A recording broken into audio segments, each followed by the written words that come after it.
जय हिंद एवरीवन। एक बार फिर से स्वागत है आप सबका आज के सेशन में। पिछले कुछ सेशंस में हमने डिस्कस किए थे प्रीवियस ईयर क्वेश्चंस, किस किस पे बेस्ड थे, एरर पे बेस्ड थे, फिलअप्स पे बेस्ड थे, वोकैबुलरीज पे बेस्ड थे, है ना। डिफरेंट टाइप ऑफ कैटेगरीज हमने करी थी। एग्जाम में किस तरह से क्वेश्चन आता है किसी भी पर्टिकुलर टॉपिक से, कंडीशनल सेंटेंसेस चैप्टर पे बेस्ड एरर क्वेश्चंस किए थे, सेंटेंस इंप्रूवमेंट क्वेश्चंस किए थे। आज हम क्या करेंगे, आज हम ना चैप्टर ही स्टार्ट कर रहे हैं, verb chapter, verb advance chapter पढ़ना स्टार्ट करेंगे। कुछ पार्ट्स में हम इस चैप्टर को पढ़ेंगे। तो पार्ट 1 से चैप्टर को पढ़ना स्टार्ट करेंगे। नेक्स्ट पार्ट 1, पार्ट 2, पार्ट 3, जितना भी लंबा जाता है आपका ये चैप्टर, है ना। तो जब भी आप पढ़ो या वीडियो देखो तो पार्ट 1 से स्टार्ट करना। पार्ट 1 से वर्ब चैप्टर है, वर्ब पार्ट 1, ठीक। आज हमारा फर्स्ट ही क्लास है ये चैप्टर का। तो आज डिस्कस करेंगे हम कि वर्ब्स क्या होती हैं, सेंटेंस में फंक्शन कैसे करती हैं, या पार्ट्स ऑफ स्पीच में आपको कभी अंडरलाइन किया हुआ जाता है कि पर्टिकुलर वर्ड जो है वो वर्ब कब होता है, कैसे होता है, फंक्शन क्या करते हैं वर्ब्स, ऑल अबाउट, है ना। ठीक है, वो सब डिस्कस करेंगे। अब देखो, वर्ब डिस्कस करना है तो वर्ब यूज़ किस लिए होता है सेंटेंस में, सब्जेक्ट के लिए, है ना।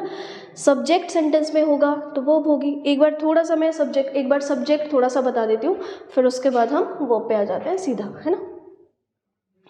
देखो, सब्जेक्ट क्या होता है, कभी भी सेंटेंस में आप सब्जेक्ट को आइडेंटिफाई कैसे करते हैं। सब्जेक्ट अगर कोई वर्ड है कभी, तो या तो सब्जेक्ट शुड बी नाउन और subject should be pronoun in identification, ठीक है। कोई भी वर्ड सब्जेक्ट तभी परफॉर्म कर सकता है, या तो उसको सब्जेक्ट होना पड़ेगा या नाउन होना पड़ेगा या प्रोनाउन होना पड़ेगा, ठीक है। नाउन और प्रोनाउन। अब नाउन क्या होते हैं, नेमिंग वर्ड्स आपके सारे के सारे क्या होते हैं, नाउन। मेरा नाम, आपका नाम, जितनी भी चीज़ें हैं हमारे पास, शहर का नाम, जगह का नाम, चीज़ों का नाम, सारा का सारा नाउन, है ना।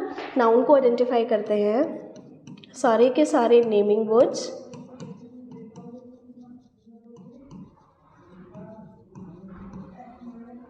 नाउन को आइडेंटिफाई करते हैं जब किसी वर्ड के साथ आप एस लगा दो और वो चेंज हो जाए प्लूरल में, 100% वो वर्ड नाउन होता है। और नाउन को आइडेंटिफाई करते हैं आर्टिकल से। जब भी कोई आर्टिकल आता है सेंटेंस में, ए, एंड या फिर द, है ना, तो उसके बाद क्या लिखना कंपल्सरी हो जाता है, नाउन का। ज़रूरी नहीं है कि आपको आर्टिकल के एग्जैक्ट बाद उसकी नाउन देखने को मिलेगी, 1-2 वर्ड्स के बाद भी हो सकती है, लेकिन जब भी ए एंड द लिखा जाएगा सेंटेंस में, उसके बाद एक नाउन ज़रूर लिखी होगी। काउंटेबल नाउन हो सकती है, अनकाउंटेबल नाउन हो सकती है, सिंगुलर नाउन हो सकती है, प्लूरल नाउन हो सकती है ना। और अगर प्रोनाउन की बात करें तो प्रोनाउन कौन से वर्ड्स होते हैं, ऐसे वर्ड्स जो नाउन को रिप्लेस करते हैं। मुझे अपना नाम नहीं बोलना है, मैंने आई बोल दिया। मुझे किसी सामने वाले का नाम नहीं बोलना है तो मैंने यू बोल दिया। मुझे ये रूम में रखी हुई सब चीज़ों का नाम नहीं बोलना है, एवरीथिंग बोल दिया। क्लास में बैठे हुए हर एक बच्चे का नाम नहीं बोलना है, एवरीवन बोल दिया। तो इस तरह के सारे वर्ड्स क्या होते हैं, प्रोनाउन, ठीक। अब नाउन और प्रोनाउन फंक्शन क्या करता है सेंटेंस में, जब भी कभी कोई नाउन या प्रोनाउन सेंटेंस में आपको देखने को मिलेगा तो वो पर्टिकुलर नाउन या प्रोनाउन या तो सब्जेक्ट परफॉर्म करेगा किसी भी सेंटेंस में, या तो ऑब्जेक्ट परफॉर्म करेगा किसी भी सेंटेंस में, या फिर सब्जेक्ट कॉम्प्लीमेंट परफॉर्म करेगा,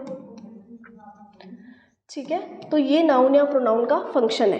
किसी भी पर्टिकुलर वर्ड की पहचान उसका पार्ट्स ऑफ स्पीच होता है, और फंक्शन क्या कर रहा है कोई भी वर्ड, वो इस तरह के फंक्शन करता है, subject, object, subject complement, verb, इस तरह से, ठीक। तो अब चैप्टर पढ़ रहे हैं हम वर्ब।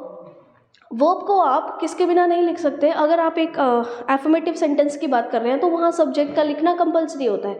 जैसे इंपेरेटिव सेंटेंसेस हैं, सीधे V1 से स्टार्ट हो जाते हैं, यू आप नहीं लिखते हैं, यू अंडरस्टूड होता है सब्जेक्ट। तो एफर्मेटिव सेंटेंसेस हो गए आपके, नेगेटिव सेंटेंसेस हो गए, इंटरोगेटिव सेंटेंसेस हो गए। सारे सेंटेंसेस में अगर वर्ब है तो वर्ब का एक सब्जेक्ट ज़रूर होता है, ठीक है। तो वर्ब किस पे बेस्ड है, बेसिकली सब्जेक्ट पे। अगर सब्जेक्ट सिंगुलर है verb should be singular, subject plural है वर्ब शुड बी प्लूरल, ठीक।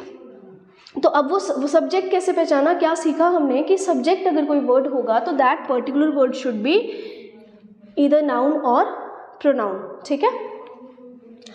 अब दोबारा से आ जाते हैं वर्ब में।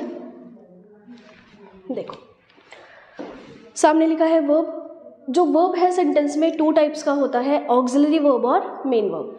इस साइड लिख रखा है ऑक्सिलरी वर्ब, दूसरे साइड क्या लिखा है, मेन वर्ब। ऑक्सिलरी वर्ब्स क्या होती हैं? ऑक्सिलरी वर्ब्स ऐसी वर्ब्स होती हैं जिनको आप अकेला कभी नहीं लिख सकते सेंटेंस में। किसी भी ऑक्सिलरी वर्ब के बाद, किसी भी ऑक्सिलरी वर्ब के बाद आपको क्या लिखना कंपल्सरी होता है? Main verb. आप ऑक्सिलरी वर्ब को कभी भी मेन वर्ब्स के बिना नहीं लिख सकते। ऑक्सिलरी वर्ब का मीनिंग है हेल्पिंग वर्ब्स या मोडाल वर्ब्स।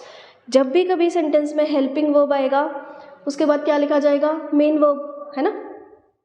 जब भी कभी सेंटेंस में मोडाल वर्ब आएगा तो उसके बाद क्या लिखा जाएगा? Main verb. अभी हम बात कर रहे हैं दोनों वर्ब्स की, हम स्ट्रक्चर नहीं देख रहे हैं पूरा कि सिंपल सेंटेंस में ऑक्सिलरी वर्ब और मेन वर्ब कहाँ आएगा, या इंटरोगेटिव सेंटेंसेस में ऑक्सिलरी वर्ब मेन वर्ब कहाँ आएगा। वो सीखते हैं हम जब सेंटेंस की फॉर्मेशन सीखते हैं कि पर्टिकुलर सेंटेंस के टाइप्स क्या होते हैं, फॉर्म किस तरह से होते हैं सेंटेंसेस, है ना। अभी हम बात कर रहे हैं सीधा वर्ब की। तो ऑक्सिलरी वर्ब और मेन वर्ब जब भी सेंटेंस में आएगा तो पोजीशन क्या रहेगी? पहले auxiliary verb then after main verb, है ना। अगर ये बिल्कुल इस तरह से साथ में लिखी है, सब्जेक्ट पहले आ जाएगा तो सिंपल स्ट्रक्चर होता है। सब्जेक्ट आप ऑक्सिलरी वर्ब और मेन वर्ब के बीच में लिख देंगे तो इंटरोगेटिव होता है सेंटेंस। लेकिन हर एक कंडीशन में ऑक्सिलरी वर्ब की जो पोजीशन है वो मेन वर्ब से पहले रहती है, ठीक है। किसी भी सेंटेंस को आप सेंटेंस तभी बोल सकते हैं जब वहाँ पे वर्ब लाई करती है। अगर वर्ब नहीं है सेंटेंस में तो वो पर्टिकुलर सेट ऑफ वर्ड जो है आप उसको सेंटेंस कह ही नहीं सकते फिर, है ना। अगर वर्ब ही मिसिंग है तो वो ना तो सेंटेंस है ना तो क्लॉज है। उस पर्टिकुलर सेट ऑफ वर्ड्स को आप क्या कहते हैं? फ्रेज, ठीक। तो अभी तो हम वर्ब की बात कर रहे हैं, तो वर्ब का जो कॉम्बिनेशन है बेसिकली सेंटेंस में वो किसके साथ आता है? सब्जेक्ट के साथ, ठीक है। सब्जेक्ट और वर्ब के कॉम्बिनेशन से क्या फॉर्म होता है? सेंटेंस, ठीक है। चलो तो अब बात करते हैं जो ऑक्सिलरी वर्ब है। अभी मैंने बोला कि ऑक्सिलरी वर्ब को मेन वर्ब चाहिए, ये कंपल्शन है। लेकिन ये हर सेंटेंस में नहीं है कि आपने मेन वर्ब लिखी है तो उसको ऑक्सिलरी वर्ब चाहिए ही चाहिए। ऑक्सिलरी वर्ब का मीनिंग है हेल्पिंग वर्ब या मोडल वर्ब। आप सेंटेंस को विदाउट हेल्पिंग वर्ब या विदाउट मोडल वर्ब भी लिख सकते हैं। जैसे मैं सेंटेंस लिख दूँ, ही वॉक्स स्लोली, है ना। तो आप देखेंगे कि ही यहाँ पे क्या परफॉर्म कर रहा है? सब्जेक्ट। वॉक्स क्या परफॉर्म कर रहा है? Main verb. और स्लोली यहाँ पे एडवर्ब है।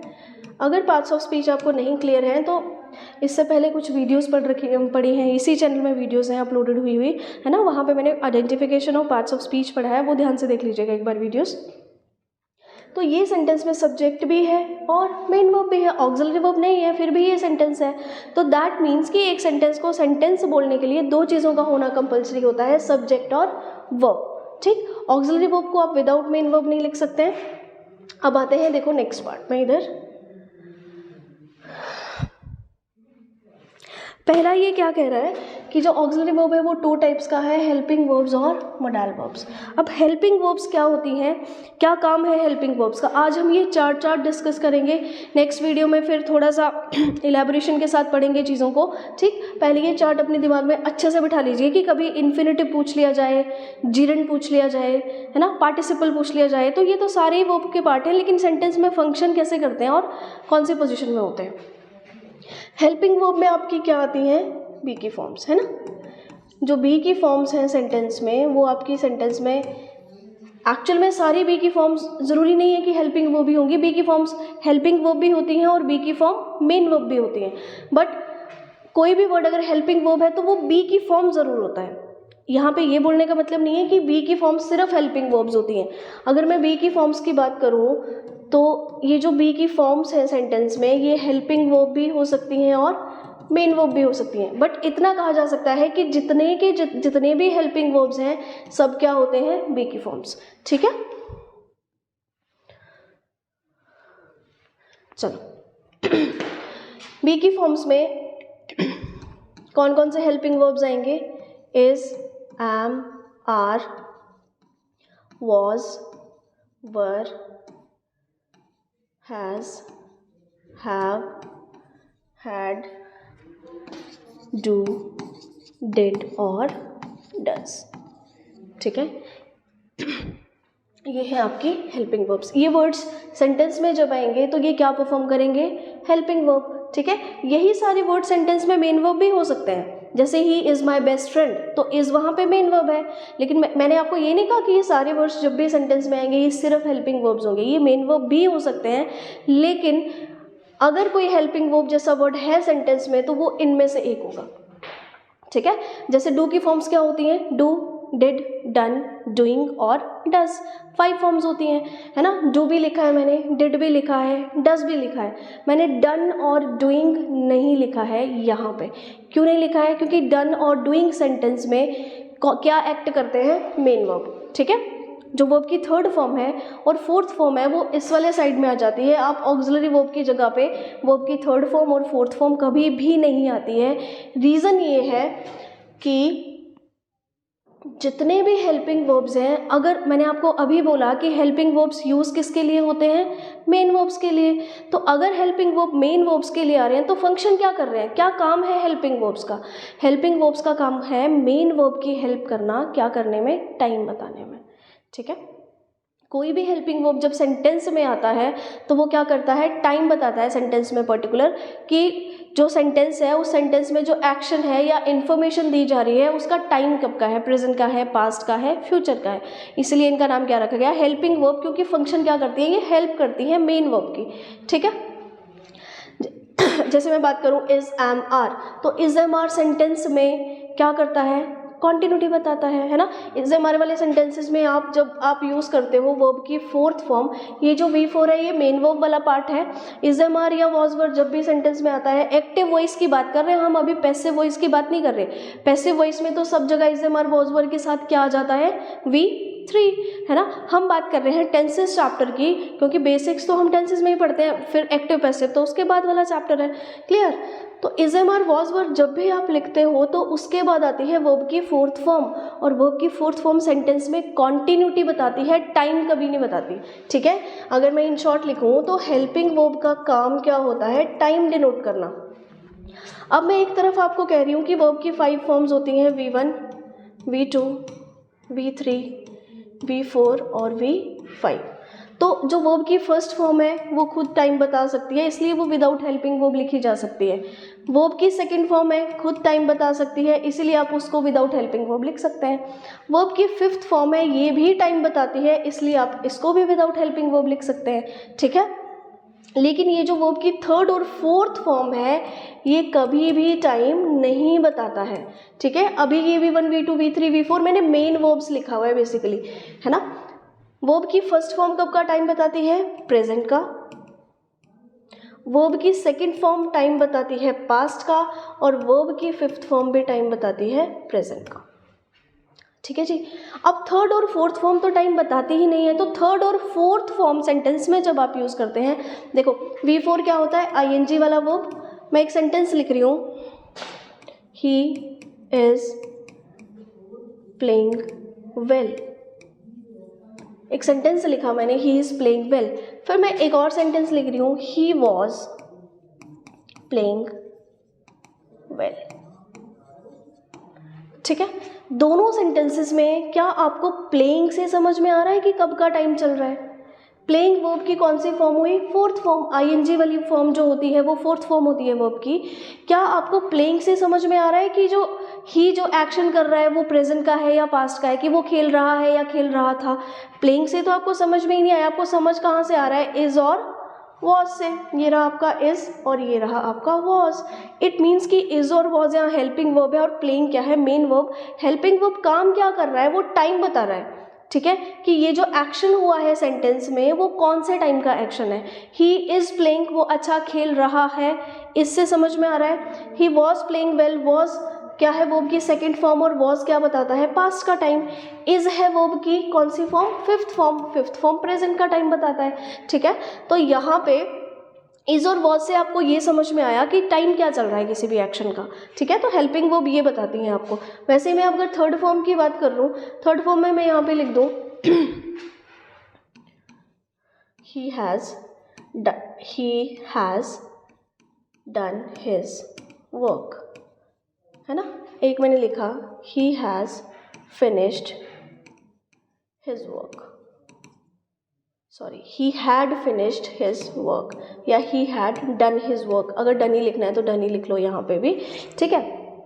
अब फिर से आप देख लो, चलो यहाँ भी डन कर देते हैं, यहाँ पे भी डन है और यहाँ पे भी डन है, डू डिड डन, वर्ब की थर्ड फॉर्म। अब फिर से आपको थर्ड फॉर्म से तो समझ आ ही नहीं रहा कि सेंटेंस में टाइम कब का चल रहा है। क्यों नहीं समझ में आ रहा है? क्योंकि V3 और V4 टाइम बताने के लिए यूज़ ही नहीं होती हैं सेंटेंस में, ठीक है। किस लिए यूज़ होती हैं ये सिर्फ बताने के लिए कि एक्शन जो है, जैसे यहाँ पे ये कॉन्टिन्यूटी दिखा रहा था, यहाँ पे परफेक्ट बता देता है ये कि प्रेजेंट का परफेक्ट है या पास्ट का परफेक्ट है। हैज़ अगर आ गया तो हैज़ है वर्ब की फिफ्थ फॉर्म, मतलब प्रेजेंट का टाइम है ना, उसने अपना काम खत्म कर लिया है। अगर आप हैड के साथ लिख रहे हो तो हैड सेकंड फॉर्म है, हैव हैड, है ना, ठीक है।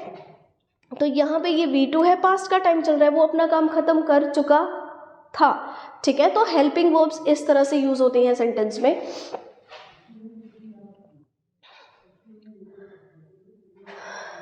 आगे देखते हैं, अभी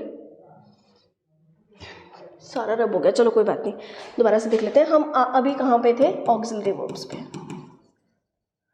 चलो पीछे कर लेते हैं इसको, है ना, ऑक्सिलरी वर्ब्स। आप एक बार वीडियो को पीछे करके चार्ट को नोट डाउन कर लेना। वैसे भी अभी हमने ऑक्सिलरी से ही स्टार्ट करना था, मैंने आपको पढ़ाया था बी की फॉर्म्स, ठीक है, बी की फॉर्म्स। बी की फॉर्म्स में आपका आ रहा था हेल्पिंग वर्ब्स में is, am, are, was, were, has, have, had, do, did और does, ठीक है।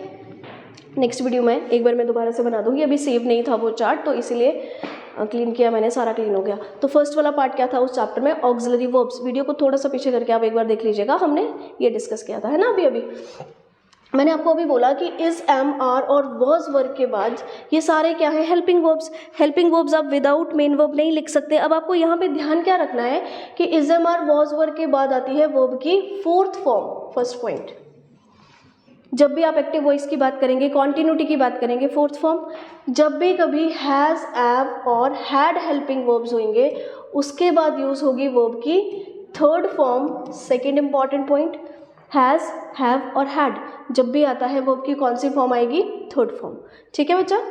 डू, डिड, डज जब भी आप यूज़ करते हैं तो मेन वर्ब जब आती है इनके बाद सेंटेंस में वो आती है वर्ब की first form, third important point, ठीक है। ये ध्यान से नोट डाउन कर लीजिएगा। क्या बोला मैंने अभी आपको? Is, am, are, was verb के साथ V4 आती है, ये वर्ब की फोर्थ फॉर्म कॉन्टिन्यूटी दिखाती है और is, am, are, was verb time बताते हैं उस कॉन्टिन्यूटी का। ये V3 आपको बताती है कि परफेक्ट टेंसेज है, हैज़ या हैव यूज हुआ है तो सेंटेंस में प्रेजेंट का परफेक्ट है, आप हैड के साथ लिख रहे हो तो पास्ट का परफेक्ट है, और कोई भी परफेक्ट में वर्ब की थर्ड फॉर्म आती है। डू, डिड और डज जब भी सेंटेंस में आएगा वर्ब की फर्स्ट फॉर्म आती है, थर्ड मोस्ट इंपॉर्टेंट पॉइंट, ठीक है। फॉर एग्जाम्पल, चलो एग्जाम्पल्स देखते हैं सबके।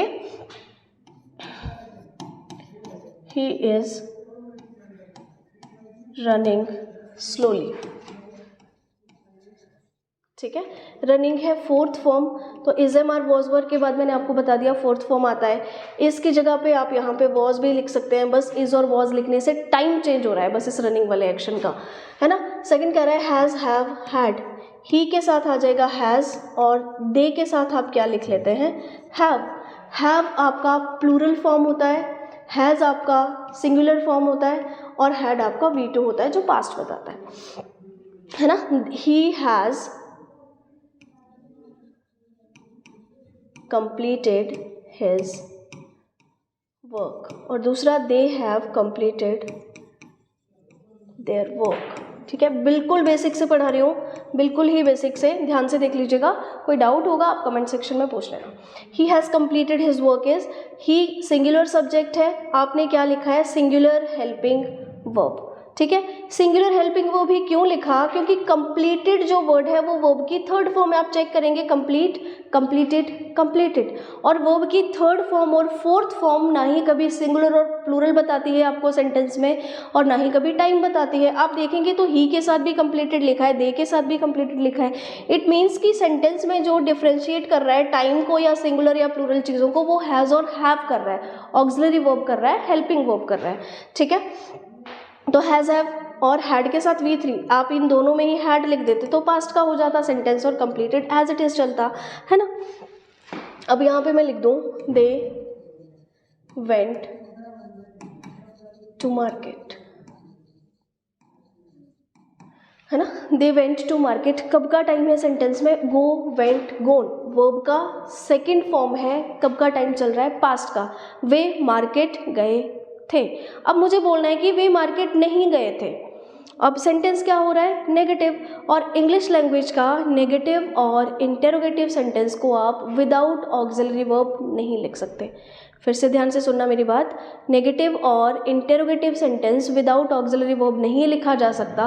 ऑक्सिलरी वर्ब मीन्स किसकी कंपल्शन होती है? हेल्पिंग वर्ब की या मेन वर्ब की। क्लियर है? ठीक है। अब मुझे इसको नेगेटिव करना था, तो अब मैं अब क्या लिखूंगी? देखो, टाइम मेंटेन करना है आपको वर्ब का सेकंड फॉर्म, मतलब आप प्रेजेंट वाला हेल्पिंग वर्ब तो नहीं लिख सकते, आपको ऐसे हेल्पिंग वर्ब्स लिखने हैं जो पास्ट को बताएं। ठीक है, पास्ट कौन बताता है? डिड बताता है, हैड बताता है या वॉज वर बताता है। वे मार्केट नहीं गए थे सिंपल पास्ट है।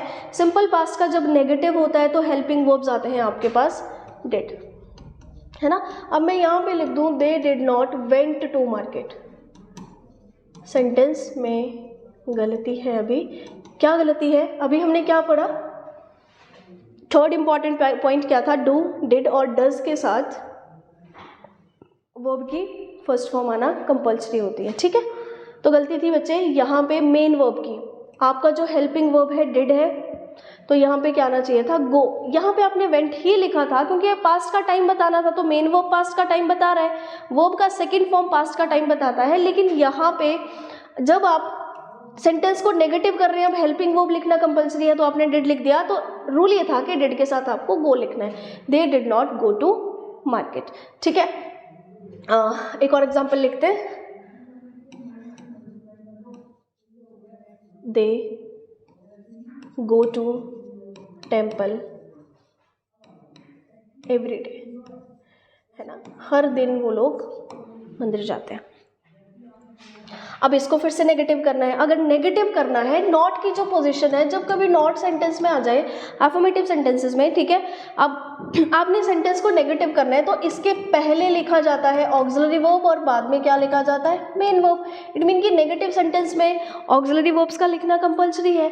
जब आपने इसको नेगेटिव करना है तो दे के बाद आपको क्या लिखना पड़ेगा? नॉट से पहले यहाँ पे auxiliary verb means helping verb या मोडाल वर्ब, है ना। गो क्या है? वर्ब का फर्स्ट फॉर्म, और फर्स्ट फॉर्म प्रेजेंट का टाइम बताता है, ये है प्रेजेंट इंडेफिनिट। जब आप प्रेजेंट इंडेफिनिट को नेगेटिव या इंटरोगेटिव में चेंज करते हैं तो जो आपकी ऑक्सिलरी वर्ब्स या हेल्पिंग वर्ब्स आती हैं वो आती हैं डू और डज। डिड पास्ट बताता है, डू और डज आता है प्रेजेंट के लिए। ठीक है, डू और डज अगर प्रेजेंट के लिए आता है तो यहाँ पे आप दे प्लूरल सब्जेक्ट है तो क्या लिखेंगे? प्लूरल सब्जेक्ट के साथ वर्ब का first form. They do not go to temple every day. ठीक है, तो डू के साथ भी वर्ब का फर्स्ट फॉर्म ही लिख देते हैं, तो he does not go to temple. Does के साथ भी वर्ब का फर्स्ट फॉर्म, है ना। डू, डज और डिड सबके साथ वर्ब का first form. Has, have, had के साथ वर्ब का third form. Is, am, are और वॉज वर के साथ वर्ब का फोर्थ फॉर्म। बात कर रहे हैं एक्टिव वॉइस की यानी टेंसेस की। ठीक है, ये थी आपकी ऑक्सिलरी वर्ब्स। ठीक है, ऑक्सिलरी वर्ब्स में हमने क्या सीखा, एक बार फटाफट से रिवाइज करते हैं। वीडियो को थोड़ा सा प्लीज स्टार्टिंग में ले जाके आप एक बार चार्ट पे नजर मार लीजिएगा। चार्ट किस तरह से था?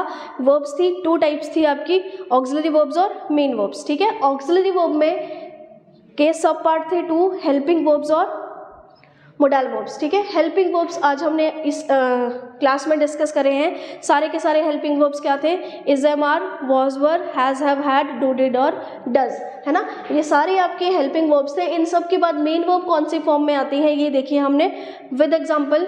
नेक्स्ट क्लास में हम डिस्कस करेंगे ऑक्सिलरी वर्ब का second part, modal verbs. Modal verbs use कैसे होती हैं सेंटेंस में, किस लिए यूज़ होती हैं, वो थोड़ा सा देखेंगे। तब तक के लिए जय हिंद। जो भी है सारा ध्यान से देख लीजिएगा और अगली क्लास में फिर नेक्स्ट मिलते हैं।